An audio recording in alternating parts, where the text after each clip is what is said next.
Celebrations, the ceremonial of rejoicing. Colonial rule coming to an end in Africa's most populous country. This was Independence Day, the year 1960, the place, Lagos, Nigeria. These pictures tell of pride in self-determination, but there was a shadow behind the joy. Independence had been achieved despite the colonial legacy, not because of it. A legacy which now bequeathed to Nigerians a deeply divided country. It would be many years before the nation achieved true unity. This is the story of that colonial inheritance, why it paved the way for future problems, how Nigerians had fought against colonial rule but were still not free of its imprint. That day, few could have foreseen the struggles that lay ahead, but all knew of the struggles of the past. To find out why Independence Day was just the beginning, the answers lie in Nigeria's history, the very heart of its journey to nationhood. Well before the Europeans arrived, the area that was to become Nigeria had vast resources, almost 1 million square kilometers at the heart of West Africa. From Atlantic shores to Sahara Desert, and everywhere in between, a country of varied landscapes, of wild and rich vegetation. In the south, a vista of swamps and lagoons, creeks and waterways. Further north, the hilly terrain of the Jos Plateau. A contrast with the hinterland, giving way to savanna bush, merging into the desert. A natural heritage unique in Western Africa. But since early times, it was the rivers that shaped the region's commerce. The two broad rivers that straddled the countryside, the Niger and the Benue. It was here that native traders moved their produce. These were the arteries that made trade possible. River commerce, the lifelines of the region for centuries.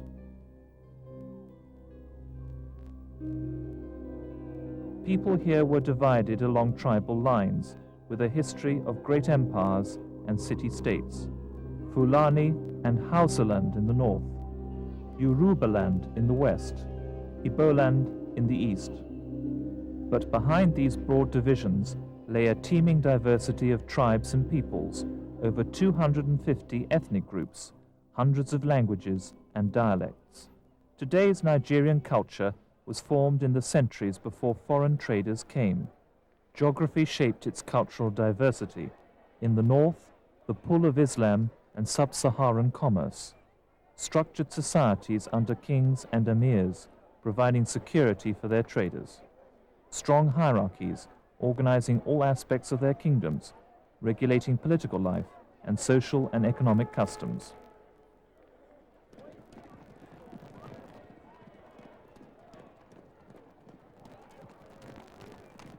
Further south and to the east, the vast Niger River Delta, with its more diverse societies, its traders traveling a multitude of waterways through thousands of tiny villages.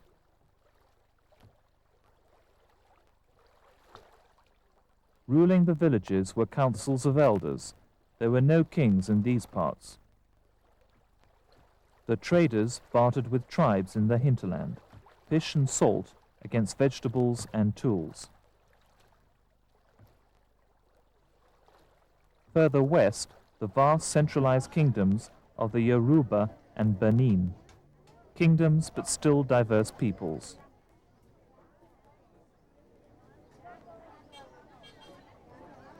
Throughout the area that was to become Nigeria, people lived within the framework of their tribes. Traditional rulers held sway over their people. In most cases, there were no problems of succession, and that made for stable government. These were the shores to which foreign traders came. First the Portuguese in the 16th century, but by the mid-1800s, it was the British presence that had grown the most. Not only traders, but explorers and missionaries also. From coastal outposts, They set up trade routes into the interior. This gradual opening of trade routes led to direct commerce between African producers and the Europeans. British traders were already infringing on the commerce of native chiefs. As trade grew by 1850, the British government was ready to intervene to secure its profitable centres of trade and carry out commerce on its own terms. In 1851, on the pretext of suppressing the slave trade in Lagos, British gunboats bombarded the city. The British deposed and expelled the king and installed their own friendly ruler. 10 years later, after continuing disorder, they were to annex the city by treaty. The British claimed the treaty was an agreement between two mutually interested parties. I think if one looks at the treaty, and one always has certain doubts about the validity of treaties in the 19th century, but nevertheless, if you look at the treaty, you'll find that they were arguing that we must replace slave trade with legitimate trade. We must protect the Lagosians, the people of Lagos, from the slavers and the kidnappers, and we must develop this excellent site that they have, suggesting it was very much in the interest of Lagosians. But this claim of mutual interest was an illusion. With gunboat diplomacy, the colonization of Nigeria had begun. In annexing Lagos, the British had forced their puppet ruler, Dozonmo, to cede them the city for £1,000 a year. It was now a British colony. The Foreign Office set up the deal. Many historians now believe the colonial power had participated actively in slavery before deciding to suppress it for commercial reasons. The British came in the 19th century when they have changed their minds about the slave trade, and they no longer considered it economic, and they were at the vanguard of the trade against the slave trade. And it was then that they began to take governmental measures, such as the appointment of a consul and sending armed troops to bombard Lagos and later on to annex the island of Lagos. For the next 40 years, Britain slowly gained complete control of the area, but it was the notorious Treaty of Berlin, signed in 1885, which finally gave the British the right to develop the Niger region as their sphere of influence. The conference and the subsequent treaty were totally European creations. They had nothing to do with the hopes and wishes of African peoples. The conference carved up Africa to suit European trading interests. In Berlin, the British had little trouble convincing the other Europeans that they and their allies had a right to the Niger region.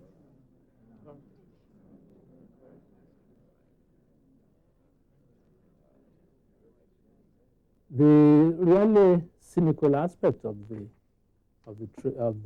whole Berlin conference was that whereas the British, the French, the Germans, and so on have been dealing with several African kings and peoples and signing treaties, and in fact using the breaking of those treaties as excuse to mount expeditionary forces against them. In Berlin, they claimed that Africa was nobody's territories, that they did not recognize any authority, not even the Emperor of Ethiopia, who was their ally, and so on. And so it was by agreement among European powers that the whole partition process was undertaken.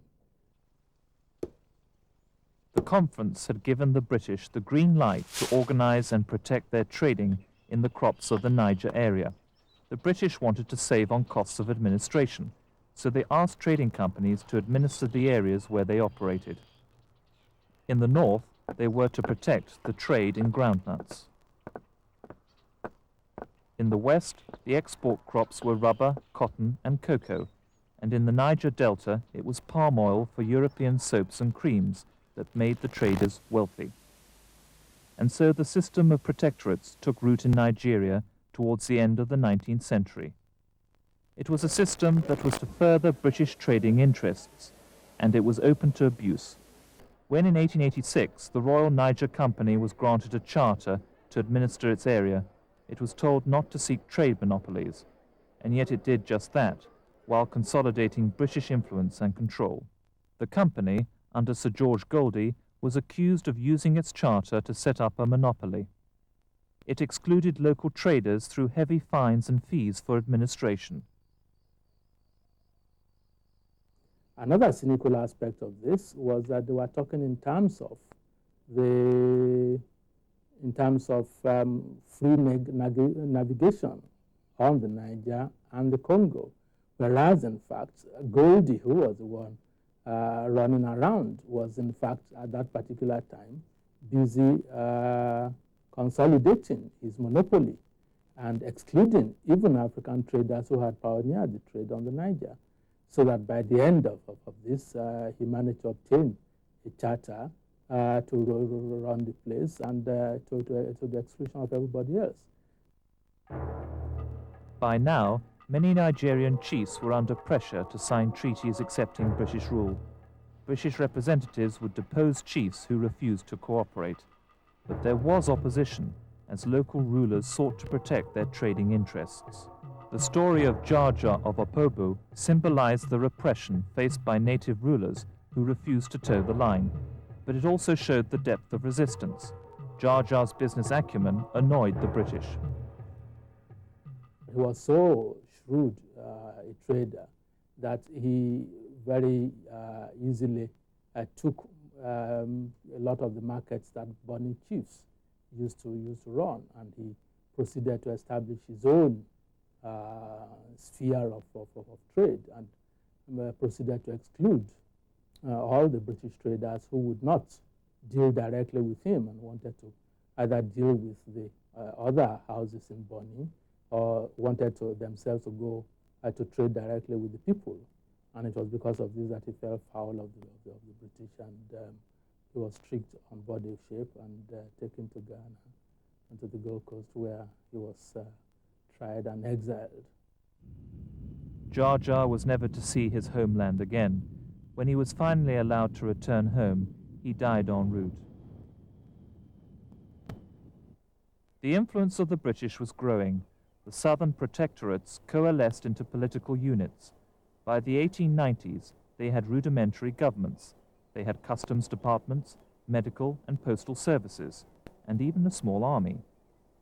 And yet the most violent resistance in the south was still to come, from Oba Ovanramwen of Benin. The British provoked him. He fought back. He was captured and exiled, his palace ransacked, his kingdom the last to fall to the British in southern Nigeria. Even chiefs who thought they could work with the British ended up opposing them. Some accepted British to sign agreements with the British, perhaps because their enemies were opposing the British and so on. Even some of those, like the rulers of Ibadan, the Egba, or the ruler of Oyo, who accepted a treaty, found that they had to face British military power later on. So you might as well, have resisted from the beginning. In the early 1900s, the protectorates were reduced to two, to further streamline administration as the pace of colonial expansion quickened. It was Sir Frederick Lugard, employee of the Royal Niger Company, later High Commissioner, who seized control of northern Nigeria. He claimed local rulers had broken trading agreements. He deposed the emirs of Nupe and Yola and replaced them with friendly rulers. With his expeditionary force, he took control of Kano, then Sokoto.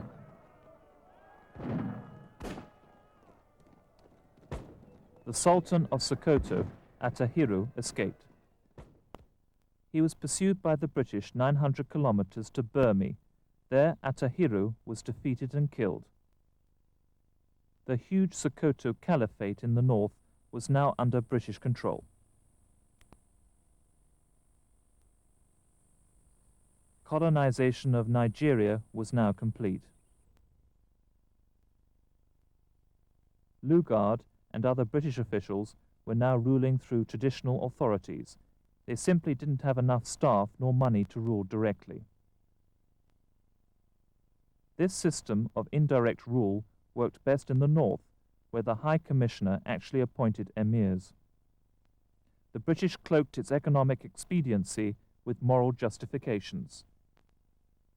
I think it's true to say there is a moral element in this, a sincere belief that it is better to allow Nigerians to continue to live under the way in which they have been used, the kind of rulers that they have been used to having. In 1914, Lugard was also behind the amalgamation of the northern and southern protectorates into a single entity, Nigeria. No Nigerians were consulted, and the British had no desire to unify them.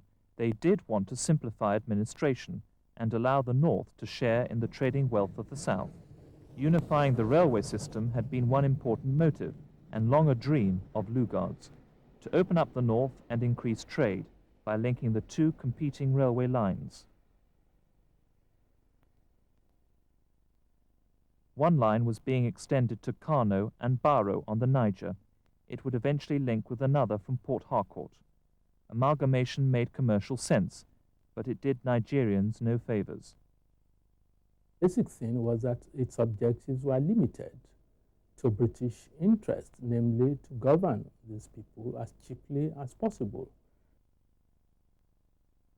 Lugard developed an expedient but divisive form of colonial rule. Despite the amalgamation, he didn't set up a central administration. The north and south remained regionalized under separate lieutenant governors. Western influence was particularly divisive in education, spread through the south by mission schools. Their academic instruction took no account of African values. However, in the north, the traditional system of Quranic institutions continued as before. These differences in education further divided north from south. The early missionaries were not allowed at all in the north to operate. So the Christian missions had no opportunity of operating in the north. They were allowed free access in the west.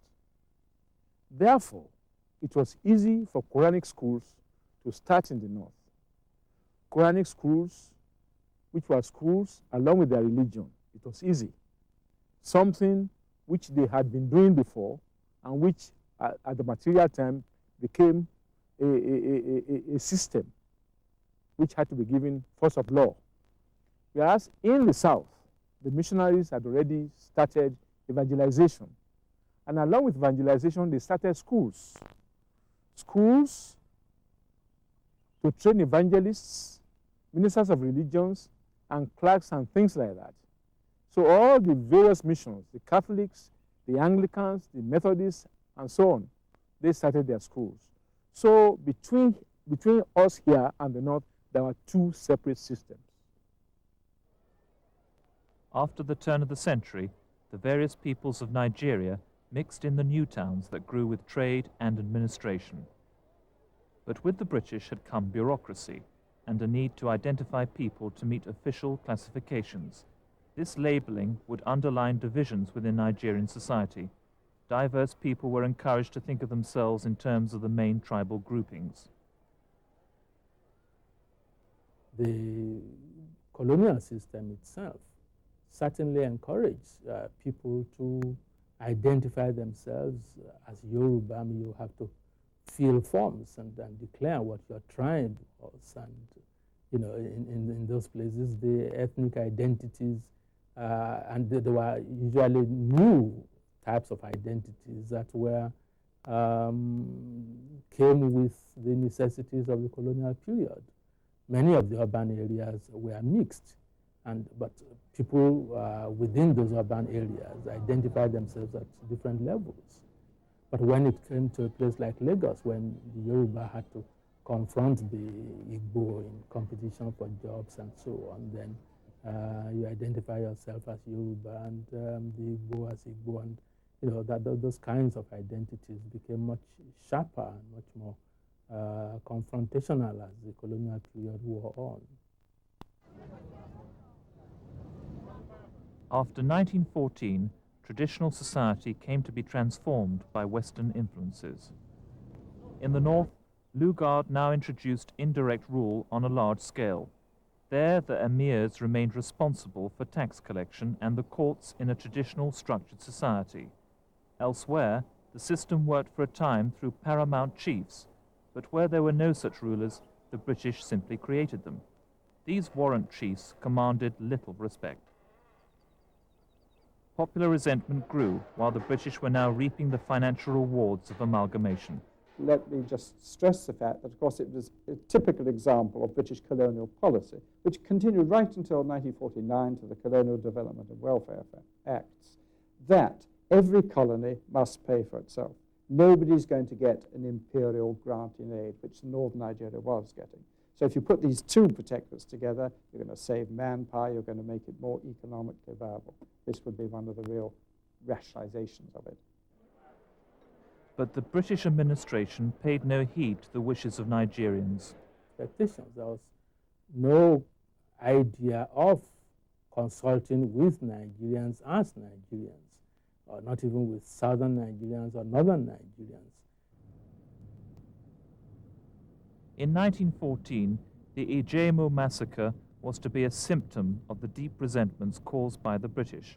By treaty, the Abeokuta area in the west had remained a semi-independent state. Lugard wanted to change that. The death of a local dissident in prison gave him the opening he needed. After angry demonstrators took to the streets, troops were called out from Lagos. They opened fire and many civilians were killed. Lugard now argued that a local government which had to depend on troops from Lagos to maintain order simply wasn't capable of self-rule. So he broke the treaty governing the status of Abeokuta and brought it into the protectorate system. The incident typified colonial cynicism. Any resistance was seen as a pretext for strengthening British control. The autonomy of the North grew, even while in the South indirect rule provoked resentment. By now, British officials were emphasizing the North-South differences. This attitude of divide and rule was to damage the future process of nation-building. The consolidation of powers in the hands of an elite was to sow the seeds of future abuse. In the East, warrant chiefs were proving so unpopular that the British had to resort increasingly to direct rule.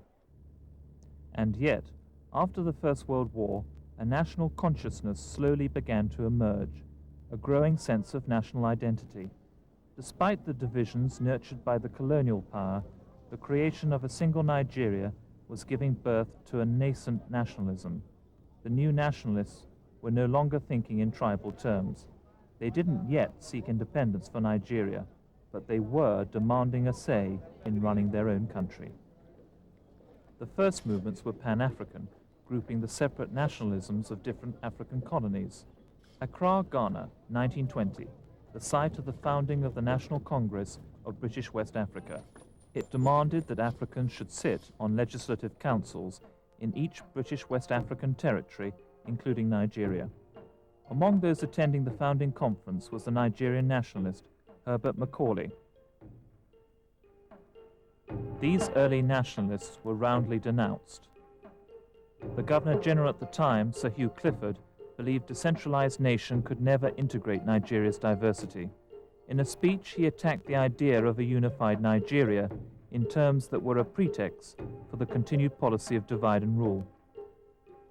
Assuming that the impossible were feasible, that this collection of self-contained and mutually independent native states separated from one another, as many of them are by great distances, by differences of history and traditions, and by ethnological, racial, tribal, political, social and religious barriers, were indeed capable of being welded into a single homogeneous nation, a deadly blow would thereby be struck at the very root of national self-government in Nigeria, which secures to each separate people the right to maintain its identity, its individuality, its own chosen form of government, and the peculiar political and social institutions which have been evolved for it by the wisdom and by the accumulated experience of generations of its forebears.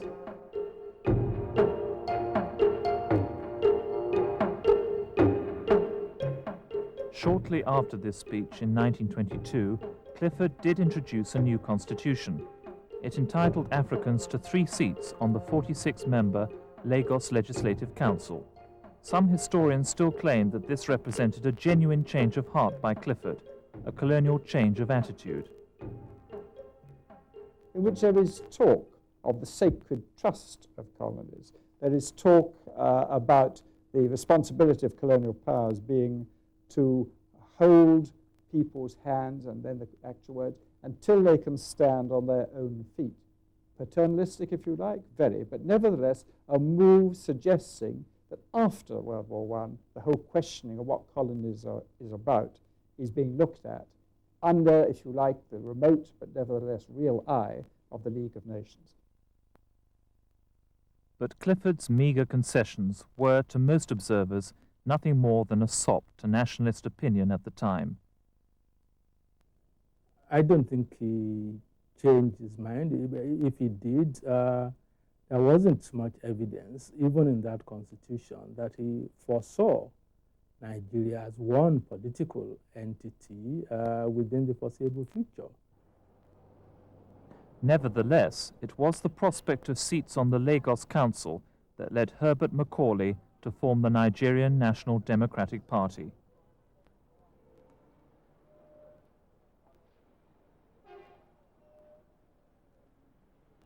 The NNDP took all the seats in the 1923 elections in Lagos and again in 28 and 33. Macaulay was a gifted orator, and he'd continually challenged the colonial administration over local issues in Lagos.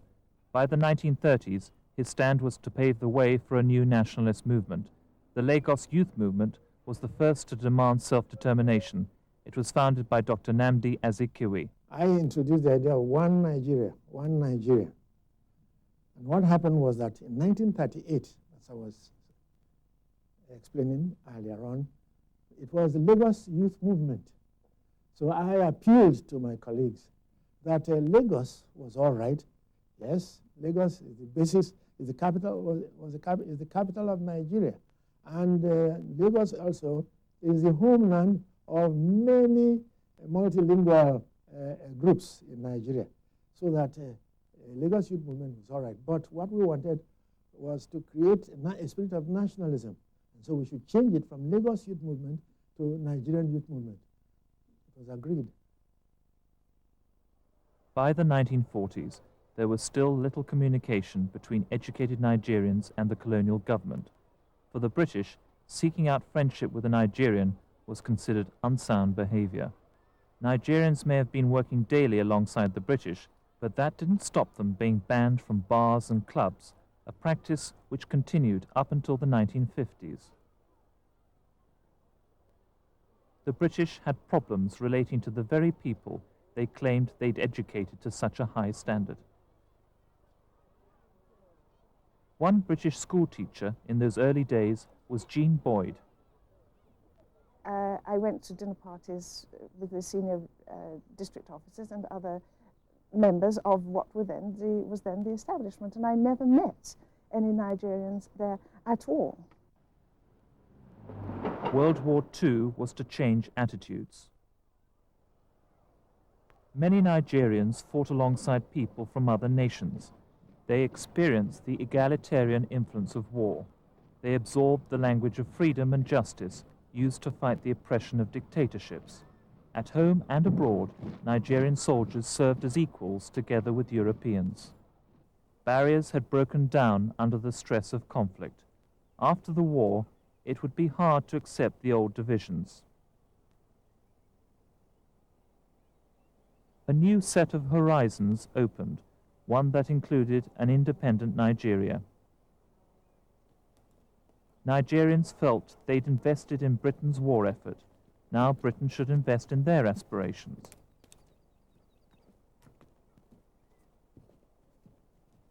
So we felt that we were not saying something that was strange. It was consistent with the announced policy of the Allied powers that all peoples were entitled to the right of self-determination. But when we were denied such right, we said, no, it couldn't be a government headed by Sir Winston Churchill, because he was present with Roosevelt and Stalin when the Atlantic Charter was prepared. So on that basis, we prepared a blueprint for 15 years to enable Britain to hand over to us over a period of 15 years. But for Nigerians everywhere, persuading the British would be an uphill task. I mean, the nationalists knew that they had to fight the British every inch of the way. What I think was significant was that once the nationalists showed that they were able to unite, at least convey the impression that they were willing to work together, the British held out the possibility of power to them. And so it happened. After a split in the Nigerian youth movement, a new and more cohesive nationalist party was founded, led by Dr. Azikiwe and Herbert Macaulay, the National Council of Nigeria and the Cameroons, the NCNC. It was decided that we wanted an organization which would be national in outlook, and you should emphasize one country. Meanwhile, Nigeria's involvement in the war had led to increased demand for her raw materials by the Allies. The country's exports doubled.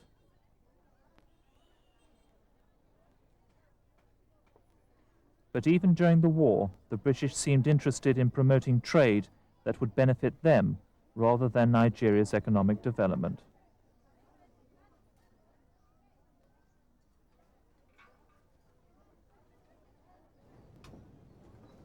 So cash crops were exported to industrialized Britain, but the British didn't develop Nigerian farming, nor did they start any industry. In all, they contributed little to economic growth, whatever their stated policies. The British, obviously, in claiming that the colonial period was a period of development, it is certainly not true. Because, in fact, even in terms of policy, let alone implementation, they did not pass the Colonial Development and Welfare Act until 1944. And it's only after the Second World War that law and order, as the basic aim of colonial administration, began to give way to some concept of development. This lack of concern with Nigerian needs was made clear in 1944. The Governor-General, Sir Arthur Richards, proposed a new constitution which would be enacted 3 years later. Although it brought the North into the central legislature, it also set up separate regional councils for the North, East and West. The nationalists were bitterly against the constitution. They said it was being imposed without consulting Nigerians. They attacked the idea of regional councils without legislative powers. As they saw it, it didn't seem much of a step towards self-determination. Dr. Azikiwe led an NCNC protest delegation to London with members from all over Nigeria.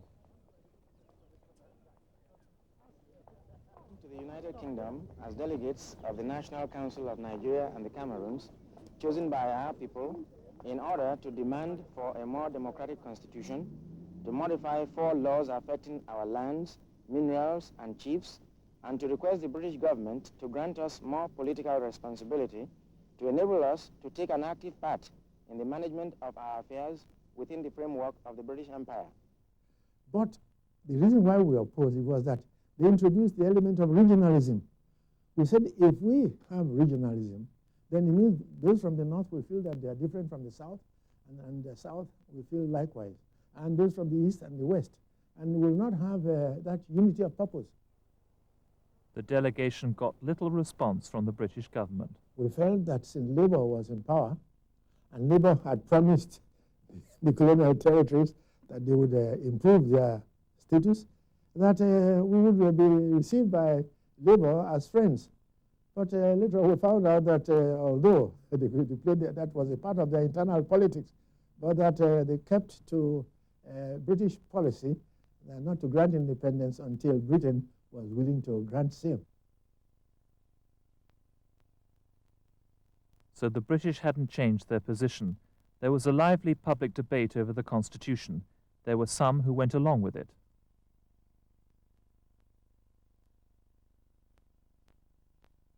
but they were ranged against those like Azikiwe and Macaulay who saw its flaws. For them, the spot simply couldn't be washed away. The first move towards decolonization hadn't promised well for the future. By this time, there were three main political forces in the country. The NCNC was becoming increasingly identified with the interests of the East. Egbe Omo Oduduwa, later transformed into the Action Group Party, had its base in the West, and the largest Northern Cultural Association was to become the Northern People's Congress, the NPC, in 1949. These three parties, with their cultural and regional interests, were to dominate Nigerian politics in the years to come. Not surprisingly, there'd be more regional thinking in elections and in the constitutional talks. The colonial legacy was sowing its first seeds of division. After Richards, a new Governor-General decided Nigerians should be given more autonomy. This time, politicians were consulted. The Macpherson Constitution gave more powers to the regional assemblies while maintaining a central legislature. The nationalists felt the transfer of power was still too limited. The Richards Constitution was amended, and we had Macpherson Constitution, which granted us responsibility without power. Power resided in the governor, and under the royal instructions, the governor can veto whatever the cabinet has done. Though the Constitution was opposed in the South, it would be more widely accepted in the North, which now had equal representation in the Federal Assembly. It gave each region, for example, the opportunity to develop in its own way, and at the same time was capable of bringing about unity, national unity in the country eventually. And yet, the extent of Nigeria's regionalized politics was now to become clear. 1951, Nigeria's first general election. All three major parties campaigned. Each won a large majority in its area, the NPC in the north, the Action Group in the west, and the NCNC in the east. Each now had to think in terms of strategic alliances. No single party could govern alone. Party politics and options would take second place to tactical thinking. You see, taking part in the government of the Federation at the national level brought a new problem to the Action Group. The problem was, were we to cooperate with the North or with the East? So we found ourselves on the horns of a dilemma. In 1953, a single issue triggered party antagonisms, making the drive for independence uncertain.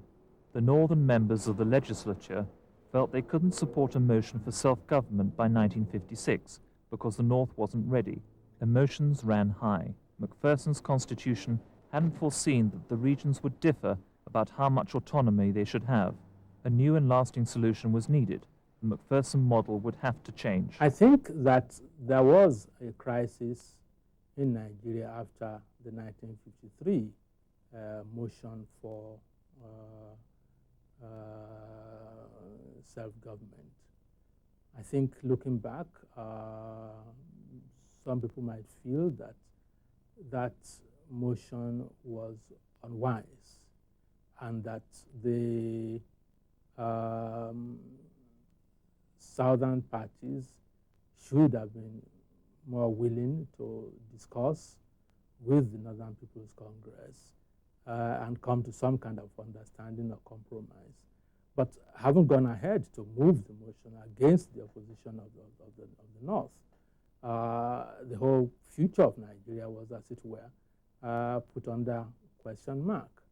And the only thing that could work was a very loose federation. The Conference for a New Constitution, held in 1953 and 54, acknowledged regional divisions. The new constitution did stick to a federal framework, but each region was to have its own government, assembly, and premier. If that political autonomy was striking, the region's economic powers would be even more so. Industry would now come under regional control. So would all customs and excise duties. Produce marketing boards would be regionalized. Even the civil service and the courts would be regional matters, as would education and health. The Lagos Conference, presided over by the Colonial Secretary, Oliver Littleton, was seen as a success in London. But critics said the Constitution went much too far down the path of regionalism. Inevitably, conflicts between national and regional issues would move to the core of Nigerian politics, especially for regional representatives at the center. Of course, there has been problem between us in the center and our counterparts in the region at that time, the ministers in the region and the ministers in the federal. The ministers at the regional level think that we are not sufficiently taking the interest of the North into consideration. Of course, we couldn't afford it. We were meant to serve the nation as a whole, and our main work was to integrate the entire Nigerian community into one. The new constitution reflected divisions which the British had fostered, rifts which now led to personal rivalries and mistrust among politicians. And yet the colonial presence had always assumed a moral justification. The British are not in Africa for Britain's sake alone or for Africa's sake alone. It is a complementary process. We are here to help Africans have a better standard of living, which in turn will help the British to have a better standard of living. This now seemed hard to sustain. The British served their interests much better than they served the interests of Nigerians. They would say that they were here to serve both interests. That's if you doubt that like I do, then you cannot say that they made a mess, because they served the interests that they came here to protect. In the 1954 elections, under the new constitution, the NPC and its allies again won the north, while the NCNC took the east, as widely expected. These elections confirmed the pattern